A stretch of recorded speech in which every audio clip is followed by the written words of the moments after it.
Video disclaimer: This video is only for entertainment purpose, so please don't take seriously. Hello guys, मेरा नाम है अंशु और आपका स्वागत है आपके अपने चैनल आरडी मैसअप में। गाइज, आपको ये मैसअप रिएक्शन की वीडियो पसंद आएगी तो वीडियो को लाइक और शेयर कर दीजिएगा, और अगर आप चैनल पे नए हैं तो चैनल को सब्सक्राइब जरूर कर लीजिएगा। Thank you. तो गाइज, सास का घूंघट पार्ट 4। अब तक हमने देखा कि देविका के ससुराल के आदमी औरतों को घर के अंदर नहीं आने दे रहे हैं।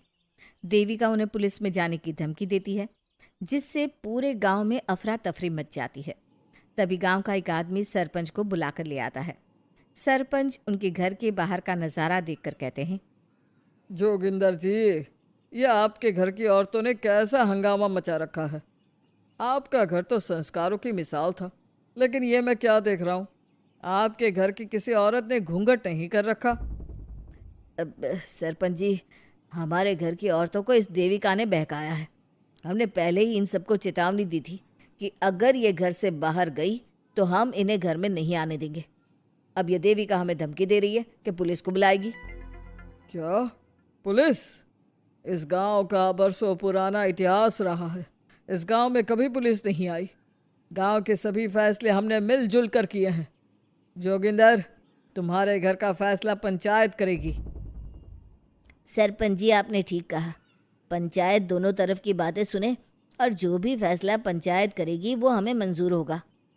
तो ठीक है, आज दोपहर को सभी गांव की चौपाल पर इकट्ठा होंगे और वहीं तुम्हारे घर का फैसला होगा। सरपंच वहां से चला जाता है। घर के आदमी घर के अंदर जाकर दरवाज़ा बंद कर लेते हैं और घर की औरतें वहीं घर के बाहर पेड़ के नीचे बैठ जाती हैं। तभी विमला कहती है, देविका बहू, तुम्हें भूख लगी होगी ना? नहीं माँ जी, मुझे भूख नहीं लगी, मैं ठीक हूँ। बहू, तेरा बच्चा छोटा है अभी, तुझे भूखा नहीं रहना चाहिए। वेदा, सुजाता, जाओ पास में जो पंडित जी का बाग है ना, वहाँ से कुछ फल तोड़ लाओ। वीना और सुजाता पास के बगीचे से खूब सारे फल तोड़ कर ले आती हैं। सभी औरतें फल खाती हैं। तभी देविका कहती है, आप सब घर से बाहर निकली, घूंघट उतार दिया तो इन मर्दों की इज्जत चली गई, लेकिन हम सब घर के बाहर भूखे प्यासे बैठे हैं। इस बात पर इन अहंकारी मर्दों को शर्म क्यों नहीं आ रही? हाँ देविका, तुम ठीक कह रही हो। अगर हम मर भी जाए ना, तब भी इन मर्दों के लिए इनके बनाए गए नियम कानून ही अहम रहेंगे, हम नहीं। सुजाता भाभी, मुझे तो सबसे ज़्यादा सचिन पर गुस्सा आ रहा है। उसने मुझसे लव मैरिज की थी, क्या क्या वादे किए थे कि मेरा साथ कभी नहीं छोड़ेगा, और आज उसने मेरा साथ छोड़ दिया।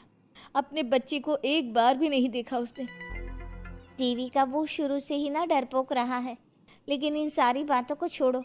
मुझे तो इस बात की चिंता हो रही है कि पंचायत में न जाने क्या फैसला होगा। पता नहीं वो इंसाफ करेंगे भी या नहीं। वीना दीदी, आपको अभी भी पंचायत से इंसाफ मिलने की उम्मीद है? अगर इस गांव की पंचायत में सच में इंसाफ करने की भावना होती तो सरपंच जी अभी हमें घर के अंदर जाने देते। देखा नहीं कितना जहर उगल कर गए हैं हमारे खिलाफ। तो बहू, अब हम क्या करेंगे? पंचायत तो हमारे खिलाफ ही फैसला सुनाएगी। पहले तो हम अपनी सारी बातें रखेंगे। अगर ये लोग नहीं माने तो आपको वही करना होगा जो मैं कहूँगी। लेकिन एक बात आप याद रखना, किसी भी सूरत में हम झुकेंगे नहीं, क्योंकि हम सही हैं। देविका सभी औरतों को समझा रही थी। तभी वहाँ एक गांव वाला आता है। आप सभी को पंचायत में बुलाया है।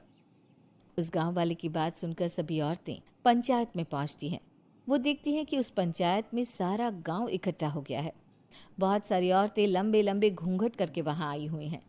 तभी पंचायत की कार्यवाही शुरू की गई और घर के आदमियों से पूछा गया कि वो घर की औरतों को घर में क्यों नहीं रखना चाहते। हमारे घर की औरतें ना तो घूंघट उतारती है और ना ही किसी डॉक्टर से इलाज करवाती है, और हमारे मना करने के बाद भी इन सब ने घर से बाहर कदम रखा, हमसे ऊंची आवाज़ में बात की। हमने इन सबको चेतावनी भी दी, लेकिन इन्होंने हमारी बात नहीं सुनी। अब ये सभी औरतें हमारे घर में नहीं रह सकती। अब औरतें अपना पक्ष रखें। ये कानून की किस किताब में लिखा है कि औरतों को घूंघट करना चाहिए?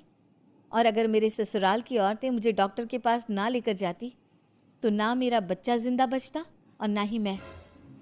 लेकिन दाई अम्मा से हम इलाज करवा रहे थे ना। दाई अम्मा को कुछ समझ में नहीं आ रहा था। देविका का इलाज दाई अम्मा के बस की बात नहीं थी। काफी देर तक दोनों पक्षों में बहस चलती रही।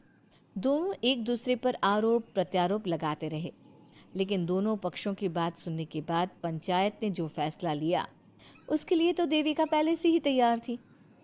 दोनों पक्षों की बात सुनने के बाद पंचायत ने यह फैसला किया है कि सारी गलती महिलाओं की है।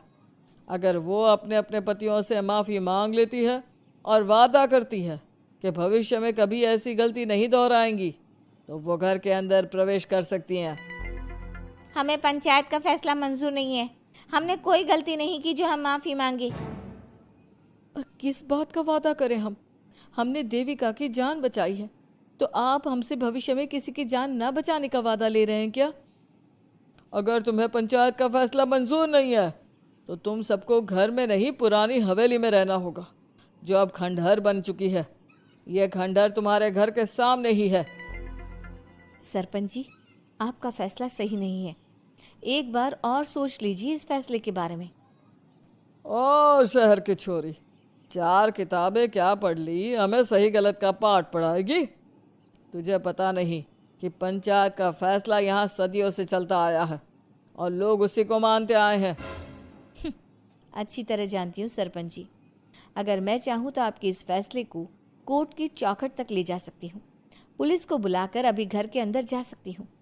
पंचायत और घर के आदमियों की शिकायत पुलिस में कर सकती हूँ और अपने बच्चे को उसका हक दिलवा सकती हूँ। लेकिन नहीं, मैं ऐसा नहीं करूँगी। मैं उसी खंडहर में रहूँगी और इस गांव के आदमियों को दिखा दूंगी कि औरत खंडहर को भी महल बना सकती है, और वो भी बिना किसी आदमी की मदद के। सारे गांव की औरतें देविका की बातें सुनकर हैरान हो जाती है। उनका जीवन घूंघट और घर के 4 दीवारी के बीच में ही था। कोई औरत अपने हक के लिए पंचायत से भी टकरा सकती है, ये बात उन्होंने पहली बार सुनी थी। अब देविका घर की औरतों के साथ खंडहर में चली जाती है। माँ जी, ये खंडहर तो काफ़ी पुराना है। भाभी, खंडहर पुराने ही होते हैं। मुझे तो डरावना भी लग रहा है। मैं डर की वजह से कभी इस खंडहर के आसपास भी नहीं आई, लेकिन मुझे क्या पता था कि एक दिन इसी में रहना पड़ेगा। ये तो टूटा फूटा भी पड़ा है। माँ जी, एक काम करते हैं, ये खंडहर तो काफ़ी बड़ा है, इसलिए एक हिस्से की साफ सफाई करके उसे ही रहने लायक बना देते हैं। बाद में धीरे धीरे पूरा खंडहर ठीक कर लेंगे। हाँ बहू, तुम ठीक कह रही हो। विमला भाभी और मैं इस खंडहर के टूटे हुए हिस्सों पर मिट्टी और ईंटें लगा देते हैं। सुजाता और विना, तुम साफ सफाई कर लो। सभी औरतें मिलकर खंडहर के एक हिस्से को सुधारना शुरू कर देती है और काफ़ी देर तक मेहनत करने के बाद वो उस हिस्से को काफ़ी हद तक अच्छा कर लेती हैं और इसी तरह रात हो जाती है। सभी औरतें बैठकर बात करती है। माँ, हमने इस खंडहर को घर तो बना दिया है, लेकिन ये घर चलेगा कैसे? हाँ माँ जी, मैं भी यही सोच रही हूँ। और हम सब तो बड़े हैं, गर्मी सर्दी भूख कुछ भी आसानी से बर्दाश्त कर सकते हैं। लेकिन देविका का बेटा बहुत छोटा है, उसे तो हमें अच्छी तरह से पालना होगा ना। मैं भी यही सोच रही हूँ कि आगे हमें क्या करना चाहिए। कम्मो और मैं मिलकर मिट्टी का चूल्हा और मिट्टी के बर्तन बना देते हैं। कुछ दिन के लिए खाने का इंतज़ाम भी हो जाएगा, क्योंकि यहाँ पर खेत और बाग बगीचे आसपास ही हैं, कहीं से कुछ भी ले सकते हैं। पहले आप मुझे ये बताइए कि आप सब लोगों को आता क्या है? मतलब कोई ऐसा काम जिसका आपको शौक हो, जो आपने बचपन से किया हो। बहू, तेरी दिमाग में चल क्या रहा है? माँ जी, बहुत कुछ चल रहा है। बस अब हमारा सारा ध्यान इस बात पर होना चाहिए कि हम अपने लिए अच्छे से अच्छा क्या काम कर सकते हैं। आप सब हिम्मत से और समझदारी से काम लो, फिर देखना हम इस खंडहर को भी महल बना देंगे। इसके लिए सबसे पहले हमें आत्मनिर्भर बनना होगा। देविका सभी को समझा रही थी, तभी उसका बेटा रोने लगा। उसने अपने बेटे को गोद में उठाया और उसे चुप कराने लगी। अब देविका के सामने सबसे बड़ी चुनौती थी कि वो किस तरह से ससुराल की औरतों को आत्मनिर्भर बनाए और किस तरह से अपना घर चलाए।